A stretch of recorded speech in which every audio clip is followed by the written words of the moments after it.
করবো অ্যাসবেস্টারের ওই ছাদটাকে ফাঁকা করার জন্য।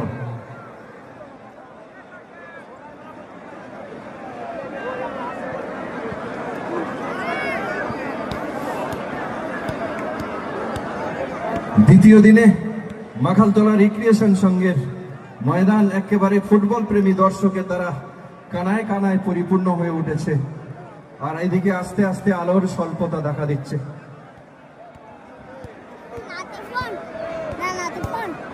হ্যাঁ